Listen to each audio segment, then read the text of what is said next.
இரட்டை இலை சின்னத்தை பன்னீர்செல்வம் அவர்கள் பயன்படுத்தக்கூடாது என்று நீதிமன்றம் கூறுவது தவறு என்றும் அந்த தீர்ப்பை ஏற்றுக்கொள்ள முடியாது என்றும் தேர்தல் ஆணையம் அந்தர்பல்டி அடித்திருப்பதுதான் மிகப்பெரிய அளவில் பேசும் பொருளாக மாறியிருக்கிறது.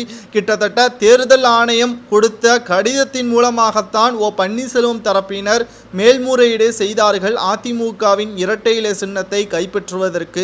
காரணம், அதிமுகவின் பொதுச் செயலாளர் வழக்கு நீதிமன்றத்தில் நிலுவையில் இருக்கக்கூடிய நிலையில் ஒருங்கிணைப்பாளர் என்ற முறையில் இரட்டை இலை சின்னத்தை வேட்பாளருக்கு பி-ஃபார்மில் கையொப்பமிடும் அதிகாரம் ஒருங்கிணைப்பாளர் இருக்கக்கூடிய பன்னீர்செல்வம் அவர்களால் மட்டும்தான் முடியும் என்று தேர்தல் ஆணையத்திற்கு பன்னீர்செல்வத்தின் ஆதரவாளரும் வழக்கறிஞருமான ராம்குமார் ஆதித்தன் அவர்கள் தேர்தல் ஆணையத்திற்கு கடிதம் அனுப்பினார். இந்த கடிதம் பன்னீர்செல்வம் அவர்களுக்கு சாதகமாக தேர்தல் ஆணையம் கொடுத்திருந்த நிலையில்தான் இந்த கடிதத்தை வைத்து நீதிமன்றத்தில் முறையிட்டார் பன்னீர்செல்வம் அவர்கள். கிட்டத்தட்ட 2 வாரங்களுக்கு மேலாக இந்த வழக்கு நீதிமன்றத்தில் நீடித்து கொண்டிருந்த நிலையில் இன்று இறுதி தீர்ப்பு வெளியாகி இருக்கிறது.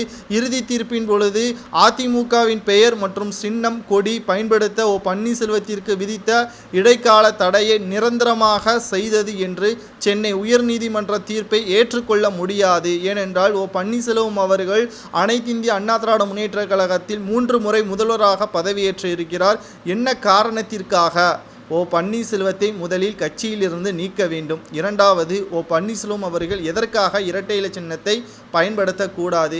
அதிமுகவிற்கு அப்படி என்ன பன்னீர்செல்வம் அவர்கள் துரோகம் செய்தார் என்ற அனைத்தையும் தற்பொழுது தேர்தல் ஆணையமானது நீதிமன்றத்தில் கேள்விகளை எழுப்பியிருக்கிறது. இன்னும் 35 நாட்களே தேர்தலுக்கு இருக்கக்கூடிய நிலையில் இன்று காலையில்தான் பாஜகவுடன் 5 தொகுதிகள் உறுதி செய்யப்பட்டிருக்கிறது என்றும் நாளை சேலத்தில் எடப்பாடி பழனிசாமியின் சொந்த ஊரிலேயே பன்னீர்செல்வம் அவர்கள் டிடிவி தினகரன், சசிகலா இவர்கள் அனைவரும் பிரதமர் மோடி அவர்களை சந்திப்பதற்கான திட்டம் தீட்டிக் கொண்டிருக்கக்கூடிய நிலையில் பன்னீர்செல்வம் அவர்களுக்கு இரட்டை இலை சின்னத்தை பயன்படுத்தக்கூடாது என்று நீதிமன்றம் கூறியதுதான் மிகப்பெரிய ஒரு அதிர்ச்சியை ஏற்படுத்தியிருக்கிறது. ஒன்றல்ல இரண்டல்ல, கிட்டத்தட்ட 15க்கும் மேற்பட்ட வழக்குகளை பன்னீர்செல்வம் அவர்கள் எடப்பாடி பழனிசாமி அவர்களுக்கு எதிராக நீதிமன்றத்தில் பதிவு செய்திருக்கிறார்.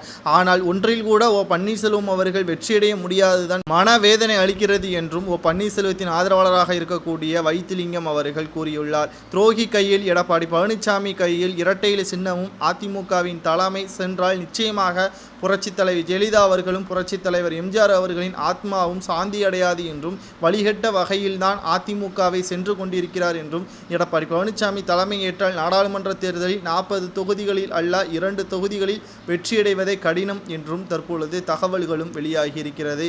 தேர்தல் ஆணையம் பன்னீர்செல்வம் அவர்களுக்கு இரட்டை இலை சின்னம் கொடுக்கலாம் என்று நீதிமன்றத்தில் முறையிடுவது சரியா தவறா என்பதை கமெண்ட் வாயிலாக மறக்காமல் கூறுங்கள். நன்றி, வணக்கம்.